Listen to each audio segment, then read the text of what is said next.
nobody was hurting this child. He was hurting himself because he had regressed into full autism. He was sick. And I missed all the signs.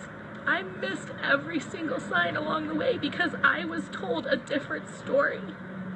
I was told a different story about autism, and every step of the way, every doctor, every police officer, every caseworker told us, this is not normal. This is somebody hurting this child. Not one person said, oh, do you know about elopement? Do you know that autistic children will find any and every way to get out of a house and take off? Nobody said that to us. They told us that nobody was watching him and that he was being neglected. They said that it was impossible for him to bang his head so much that he would break his own nose.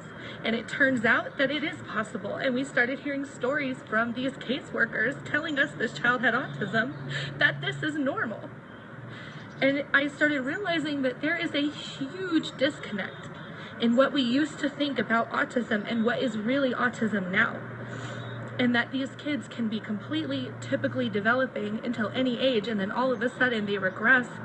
And if you don't know what you're looking at, if you don't know what that is, and if you have all of these doctors and caseworkers and police officers telling you that it's a child being harmed, and they don't have any idea that this is what the new autism looks like, then, you know, what do you do with that information? What I did with it was called my brother into CPS, and then he died. And when I realized that Donovan had autism and that this is normal now for autism, I don't even have words to express the fact that I don't ever get a second chance.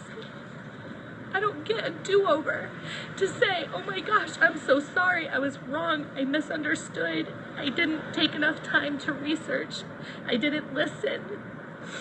I'll never get to tell him that I'm sorry.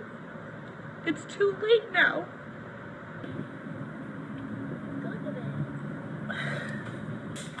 This is the system. This is the CDC that has blood on their hands.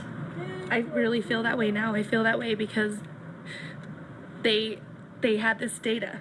They had this data from these studies well before Donovan was even born. And if we had just at least had the opportunity as parents and to have that data. Knowledge is power. How many kids could have been saved? Donovan could have been saved. My brother may have been saved.